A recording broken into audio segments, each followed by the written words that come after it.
Spotlight कार्यक्रम में दर्शकों आपका स्वागत है और मैं हूं हरीश चोपड़ा।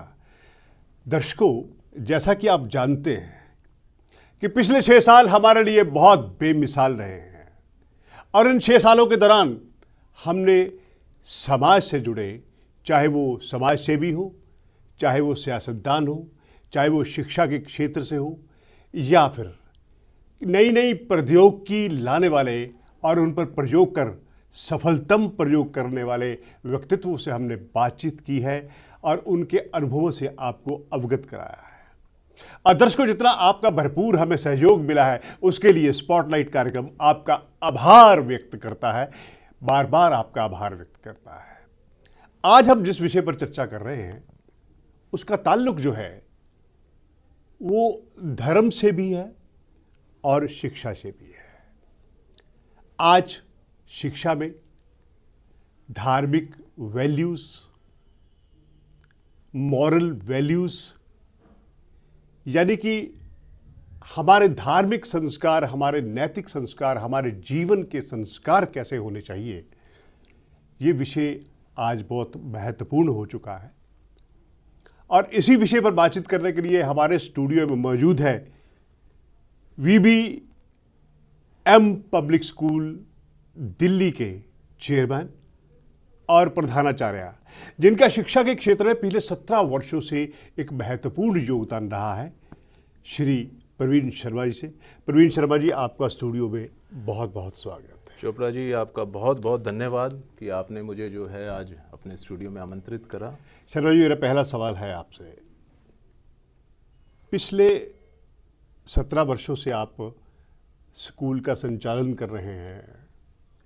इस दौरान बहुत सी चुनौतियां भी आई होंगी, सामाजिक विडंबनाएं भी हैं, बहुत कुछ ऐसा हो रहा है शिक्षा के क्षेत्र में आधुनिकीकरण के नाम पर जो कभी कभी हमें लगता है कि शायद ये विडंबनाएं पैदा करने वाली बात है या विसंगतियां पैदा करने वाली बात है। हमने 2.5 साल का कोरोना काल भी देख लिया। कोरोना काल में स्कूल किस तरह से बंद रहे, हमने डिजिटल क्लासें भी देखी, ऑनलाइन क्लासेस भी देखी। तो 17 वर्षों के दौरान आपका अनुभव क्या रहा? देखिए, पिछले 17 सालों से मैं शिक्षा के क्षेत्र में जुड़ा हुआ हूँ। हमारा BVM पब्लिक स्कूल हम संचालित कर रहे हैं दिल्ली में। 17 साल में बहुत सारी चेंजेस आए। आपको ध्यान होगा, continuous comprehensive evaluation CCE pattern आया था। उसके बाद दोबारा जो है बोर्ड का एग्ज़ाम आया। अब दोबारा से जो है एक नया बदलाव, एक बहुत मेजर बदलाव आया NEP को लेके, न्यू एजुकेशन पॉलिसी। और मेरे तजुर्बे में मेरा मानना है ये एक बहुत मेजर एक बदलाव है, एक बहुत बड़ा पड़ाव है जो हमारे को सीधा सीधा इफ़ेक्ट करेगा। और ये नया बदलाव, नया पड़ाव एक बहुत अच्छा चेंज है, एक बड़ा पॉजिटिव चेंज है जो बच्चों को जो है एक नई दिशा दिखाएगा, एक नई शिक्षा को नई दिशा दिखाएगा। अच्छा शर्मा जी, आपने नई एजुकेशन शिक्षा की बात की। नई शिक्षा नीति में सबसे बड़ा जो मुद्दा है वो ये है कि बच्चों को प्राथमिक जो शिक्षा है वो उसकी मातृभाषा में दी जाएगी, चाहे वो क्षेत्रीय भाषा हो, चाहे वो राष्ट्रीय भाषा हो या आधिकारिक भाषा हिंदी हो। क्या आप समझते हैं कि अगर हम प्रारंभिक शिक्षा या प्राइमरी शिक्षा बच्चों को अपनी भाषा में, अपनी मातृभाषा की देंगे तो उससे ज़्यादा विकास होगा? बिल्कुल बिल्कुल, ज़्यादा विकास होगा। देखिए, एक बहुत ज़्यादा ऊर्जा बच्चे को जो है कन्वर्स करने में लग जाती है। आप जब उसको इंग्लिश में सिखा रहे हैं तो हमारा एक नहीं, हमारे यहाँ जो सीखने का तरीका है वो एक ट्रांसफॉर्म कर रहे हैं, उसको हम ट्रांसलेट करते हैं एक तरीके से। हम बच्चे को सिखाते हैं एप्पल हम कहते हैं सेब। It takes a double processing time for a child, he is processing twice. और जब हम हिंदी में ही उसको सब चीज़ें दे रहे हैं, ज्ञान तो ज्ञान है, ज्ञान की कोई भाषा नहीं है, ज्ञान तो हमें नॉलेज देनी है।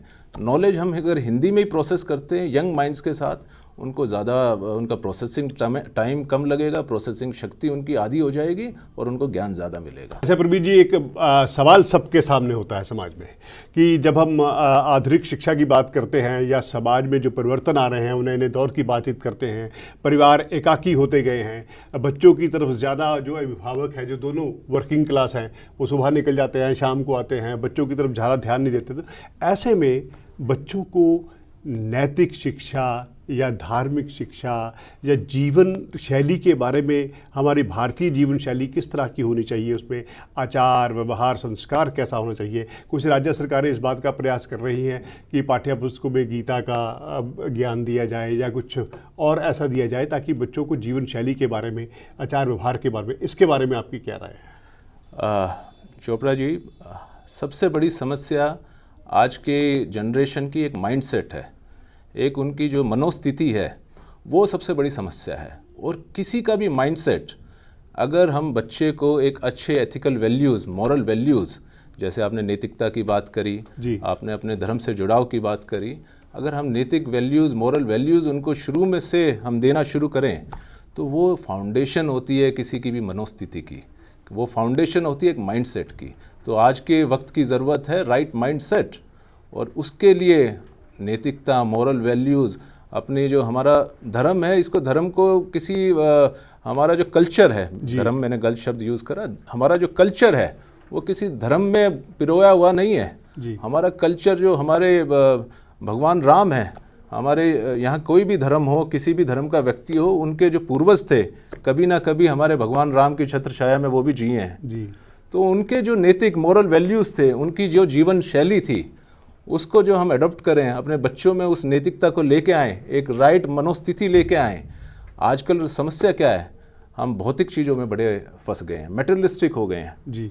और मेटेरियलिस्टिक होना एक हद तक ही ज़रूरी है, उसके बाद वो समस्या को, नया समस्या पैदा कर देती है। तो प्रवीण जी, आप श्याम खाटू जी की धर्मशाला जो 300 कमरों की है उससे भी जुड़े हुए हैं, उसका भी प्रबंध व्यवस्था आपको देखनी पड़ती है, और आप रामलीला के मंचन से भी जुड़े हुए हैं। ये पिछली बार ओरछा की रामलीला एक नया कॉन्सेप्ट था लोगों के सामने, क्योंकि ओरछा के राम के बारे में कुछ ज़्यादा जानकारी नहीं है, केवल अयोध्या के मर्यादा पुरुषोत्तम राम के बारे में जानकारी है। इस बार आप उत्तराखंड की रामलीला से जुड़े हुए हैं, जो कि एक अपने आप में एक पहला प्रयास है। इसके बारे में हमारे दर्शकों को बताइए। देखिए, इस बार अंतर्राष्ट्रीय रामलीला महोत्सव हम परमार्थ निकेतन ऋषिकेश में जो है करने जा रहे हैं।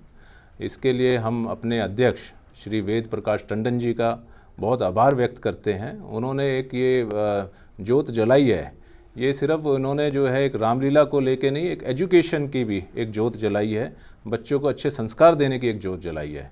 हमारे जो है चिनानंद सरस्वती जी स्वामी जी, उनके सानिध्य में, और अजय भाई जी जो एक विश्व प्रख्यात कथावाचक हैं, तो उनके आशीर्वाद से मिलके, और हमारी सारी कमेटी सब बहुत संपन्न लोग हैं, बहुत अच्छे लोग हैं, जो धर्मार्थ की तरफ जो है अग्रसर हैं। तो मैं आपको बताना चाहूँगा, हमारी जो कमेटी है उसके सारे लोग इतने संपन्न होते हुए भी समाज को वापस देने की तरफ अग्रसर हैं, समाज को दोबारा जो उन्होंने कमाया समाज को देने की तरफ अग्रसर हैं।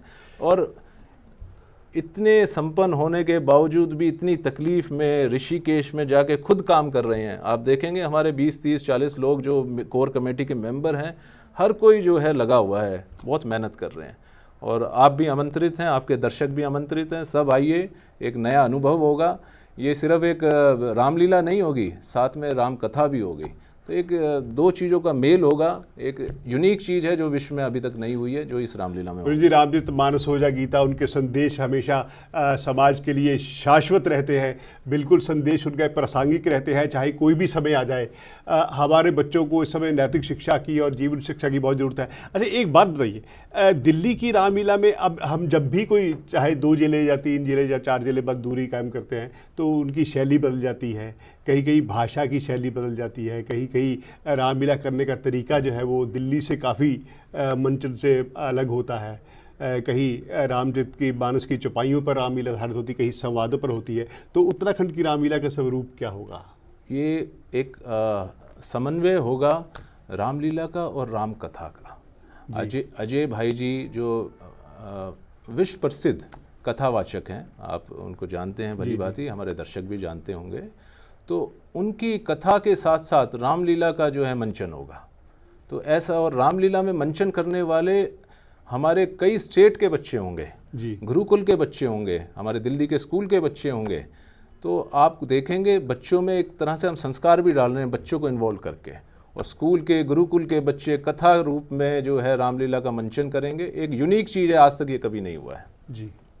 तो ये बहुत अच्छा प्रयास होगा कि आप उत्तराखंड में ऋषिकेश में, जिसे देवभूमि कहा जाता है, जिसे तपोवन कहा जाता है, जहाँ बड़े बड़े संत महात्माओं ने तप किया और तब कहीं जाकर के उन्हें ज्ञान की संबोधि हुई, उस धरा पर आप रामलीला कर रहे हैं। आपके रामलीला मंचन के लिए आपके वेद टंडन जी को और आप सबकी टीम को और ख़ास तौर पर आपको बहुत बहुत मैं आभार व्यक्त करता हूँ, धन्यवाद भी देता हूँ कि एक बच्चों में संस्कार पैदा करने का जो एक अभियान है वो मुझे लगता है कि केवल रामलीला के माध्यम से नहीं बल्कि जन जन के माध्यम से राष्ट्रव्यापी अभियान होना चाहिए, तभी हम कुछ हासिल कर सकते हैं। तो प्रवीण जी, आपका स्टूडियो में आने के लिए थैंक यू, बड़ा अच्छा लगा, धन्यवाद आपका। आप हमारे संत वाणी चैनल को सब्सक्राइब करें, वीडियो को लाइक करें, शेयर करें और हाँ, बेल आइकन पर क्लिक करना बिल्कुल ना भूलें ताकि हमारी किसी भी वीडियो की सूचना सबसे पहले आपको मिले।